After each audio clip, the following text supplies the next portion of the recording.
15 अंकों के लिए जो प्रश्न दिया गया है, अनुवाद के महत्व को स्पष्ट रूप से समझाइए। यानी कि अनुवाद हम लोगों को संस्कृति की दृष्टि से हम लोगों को ये कैसे बताया गया है, यानी कि भारत और अन्य विदेशी साहित्य का ज्ञान देना और हमारे कानून के क्षेत्र में भाषा का व्यवहार करना, यहाँ पर संसार की सभी विशेषताएं बताने की ज्ञान करना या आदान प्रदान करना, यात्रा और पर्यटन में हमारा इस भाषा का अनुवाद करना, संसार के विभिन्न भाषाओं के महान कृतियों के विचार प्रसार करना। यहाँ पर संसार के विभिन्न राष्ट्रों में अंतर्राष्ट्रीय में भी सभाओं में हम लोग उसके बारे में चर्चित करना, सभी प्रकार के पत्रकारिता यानी कि न्यूज़पेपर्स में हम लोग उसका अनुवाद करके उसका महत्व को बताना,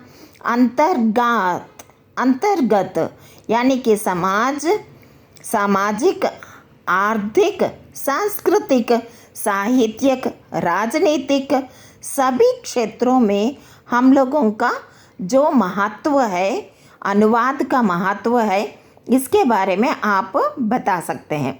और दूसरा प्रश्न भी हम लोगों को अनुवाद के बारे में ये है, अनुवाद के विभिन्न प्रकारों के बारे में आप लोग लिखिए। यानी कि प्रकार, इसका शब्द होता है काव्यानुवाद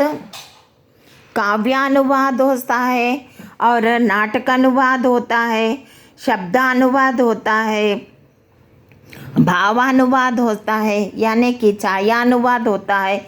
इसको आप जो है प्रकार कैसे लिखोगे, या अगर प्रकार का 5 मार्क्स में आपको प्रश्न आएगा तो उसको आप नाम लिखकर और उसका अनुवाद का प्रकार क्या है वो लिखकर छोड़ सकते हैं। लेकिन 15 अंकों के लिए आता है तो एक एक का एक्सप्लेनेशन आपको देना पड़ता है।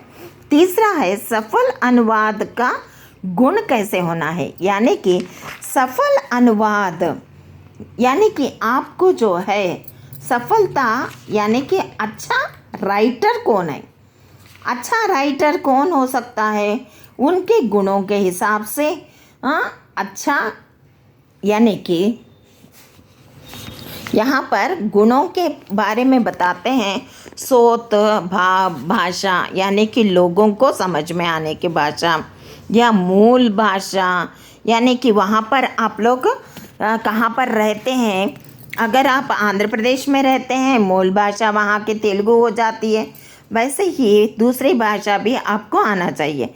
ऐसे ही हम लोगों को बोधगस्त भाषा, बोधगम्यत भाषा यानी कि विषय का, यहाँ पर विषय का विशिष्ट ज्ञान, कौन सी भाषा को हम लोग बात करते हैं या अनुवाद करते हैं, उसके बारे में हम लोगों को स्पष्टता से मालूम होना चाहिए। और ऐसे ही विभिन्न भाषाओं के बारे में भी ज्ञान होना चाहिए। विषय के अनुरूप भाषा विधान होना चाहिए, यानी कि कौन से भाषा में आप जो है आपका रुचि है उसके बारे में आप बोल सकते हो।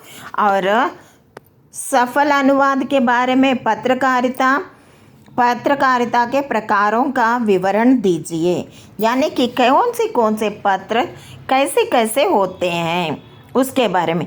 एक आदर्श पत्रकारिता में किन गुणों की आवश्यकता होती है और कौन से गुण होना चाहिए, भाषा का संवेदन कैसे होना चाहिए, समूल्य कैसे होना चाहिए, लोगों को कैसे समझ में आना चाहिए, इस भाषा के बारे में आप लिख सकते हैं पत्रकारिता में। जैसे कि हम लोगों को पेपर्स है, न्यूज़ टाइम है, डेक्नो-क्रॉनिकल है, एक भाषा का, एक ही भाषा के होने के बाद में भी उनके भाषा में अंतर है। ऐसे ही हम लोग भी इसमें गुणों के बारे में बता सकते हैं। हिंदी के कुछ प्रमुख समाचार पत्र कौन से हैं और उसके बारे में आपको कितना मालूम है, उसके बारे में स्पष्टीकरण दीजिए। आदर्श पत्रकार के गुण लिखिए और हिंदी में दलित साहित्य का उद्भव कब हुआ और बताते हुए उसका दलित साहित्य के परिभाषा के बारे में आपको क्या जानते हो, कौन कौन से यहाँ पर विकरण है, समाज के रूप में दलित को कैसे बताया गया है, कैसे रखा गया है, इसके बारे में आप लोग बता सकते हैं। इसमें बी आर अम्बेडकर के बारे में आप लोग लिख सकते हैं, उनका साहित्य के बारे में भी आप लोग लिख सकते हैं। हिंदी में अन्य